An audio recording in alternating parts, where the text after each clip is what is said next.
Greetings. I am Matreus KRSTN Alexandra Ibn Bray with the Ormus Temple Spiritual Education Center on the sacred life science and arts of Tantra, something we call Samaitawi in the Kemetic tradition.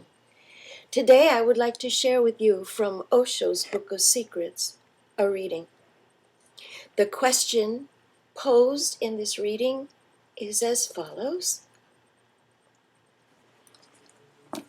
How can one convert the sex act into a meditative experience? For in doing so, such is Tantra.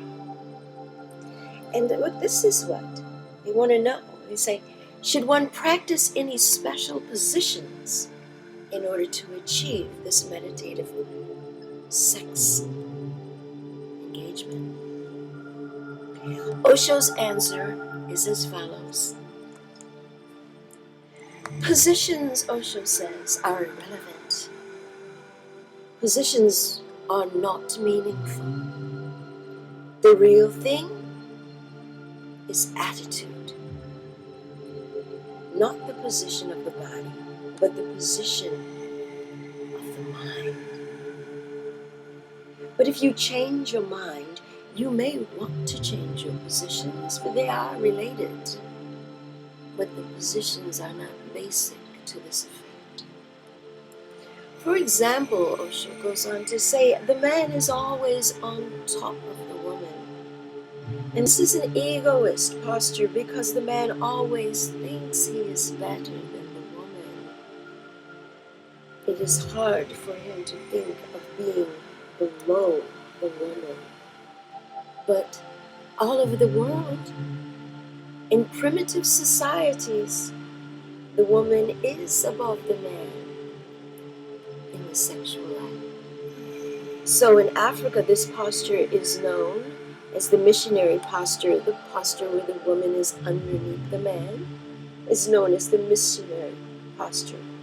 This is because for the first time when missionaries, Christian missionaries, went to Africa, the primitives could not understand what they were doing.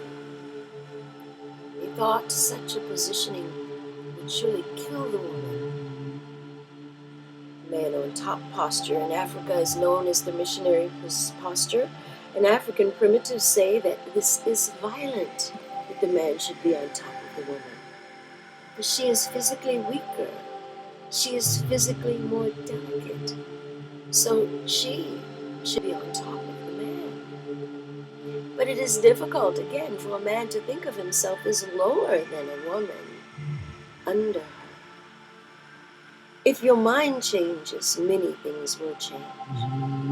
It is better that the woman should be on top.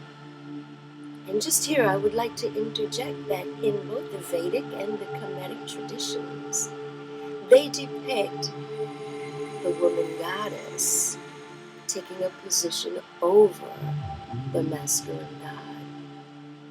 Shakti, Kali, is over Shiva and causes him to dance and bring worlds into being. She draws forth his seeds by her birth.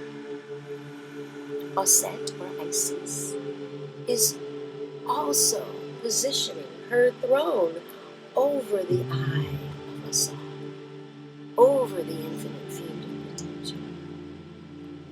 So, it is a great strength for a man to learn to surrender and allow the woman to be on top in the sexual engagement.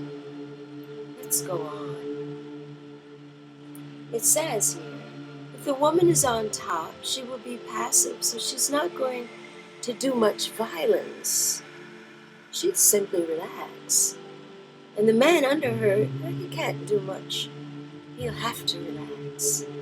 And this is good. If he is on top, he is going to be violent. And he will do much. Nothing can be done on her part. For Tantra, you have to relax.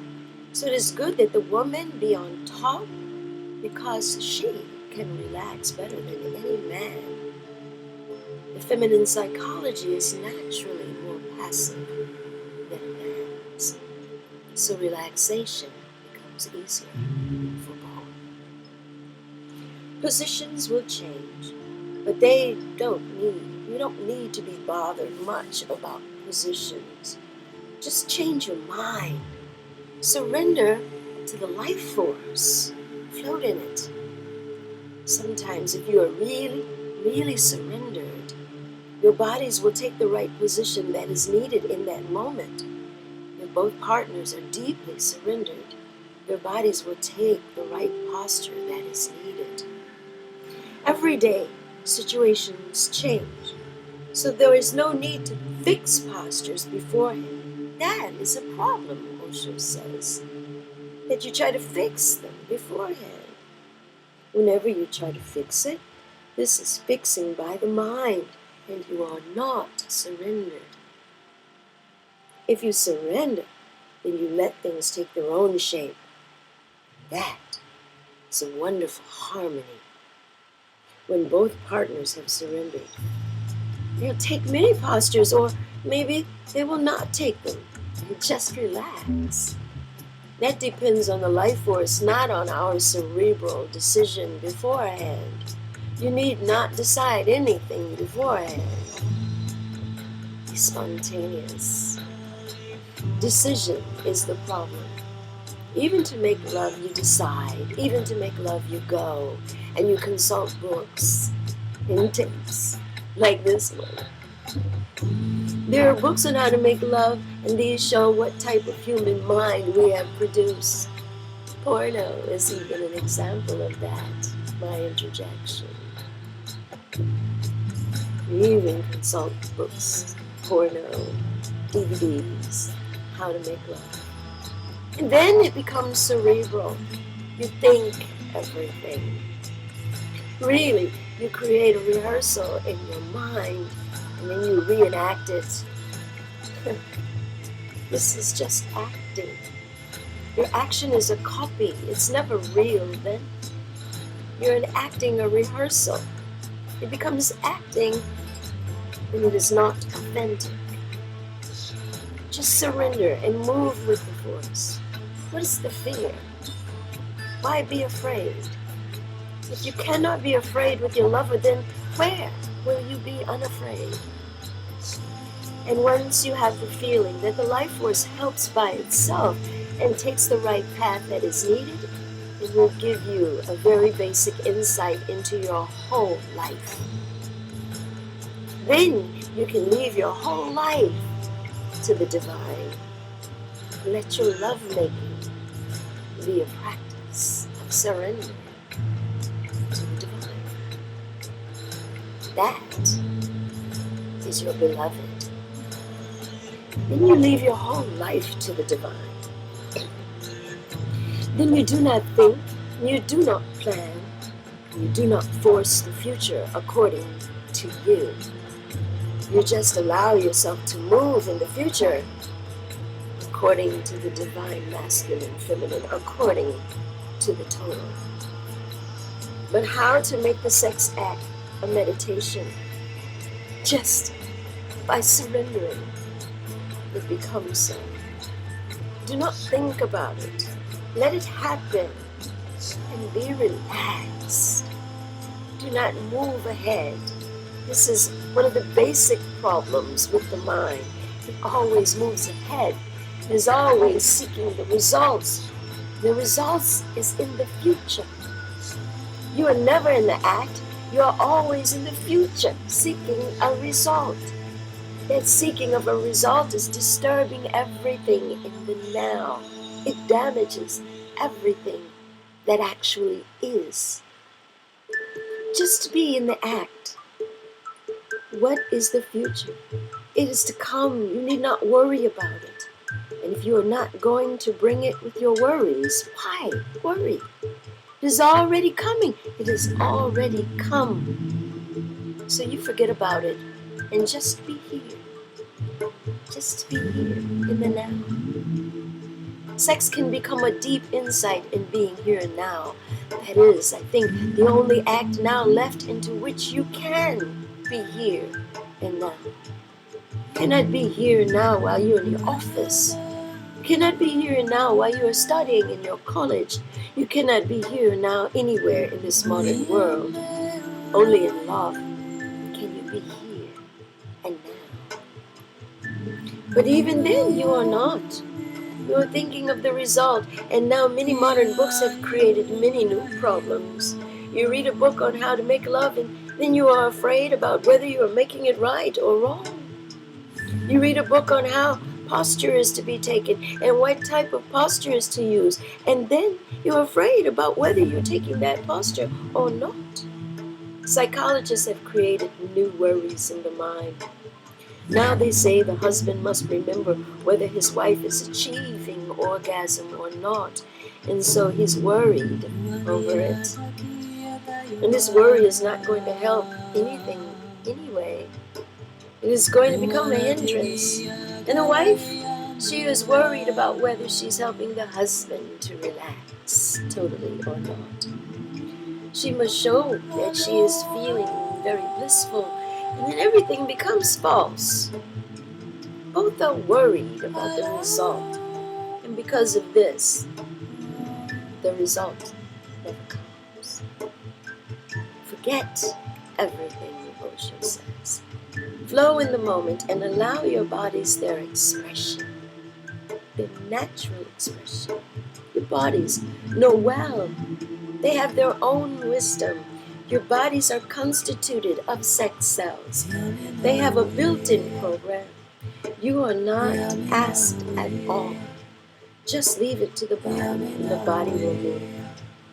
This leaving it to nature altogether, both together, this let go, this will create meditation automatically. And if you can feel it in sex, then you know one thing, that whenever you surrender, you will feel the same. Then you can surrender to a master. It is the love relationship. You can surrender to a master, and then while you are putting your head at his or her feet, your head will become empty, and you will be in meditation. Then there are even no need for a master. Then go out and surrender to the sky. Then go out and surrender to a tree. You know how to surrender. That is all. Then you can go and surrender life to life. But it looks foolish because we do not know how to surrender. You see a person, a villager, a primitive man, a woman going to the river, surrendering him or herself to the river, calling the river mother, the divine mother, or surrendering himself or herself to the rising sun and calling the rising sun a great god, going to a tree and putting his head at the roots and surrendering. For us, it looks superstitious. You say, what nonsense is he or she doing? What will the tree do? What will the river do? They are not gods. They are not goddesses. What is the sun? The sun is not a god. Anything becomes a god if you can surrender. So your surrender creates divinity. Surrendering in lovemaking makes lovemaking divine. There is nothing divine. There is only a surrendering mind. Your surrendering mind creates the concept of divinity. Surrender to a wife and she becomes divine. Surrender to a husband and he becomes divine. Surrender to your lover and your lover becomes divine. Surrender to lovemaking and lovemaking becomes divine. The divinity is revealed through the surrender. Surrender to a stone and there is no stone now. The stone becomes alive. So just know how to surrender.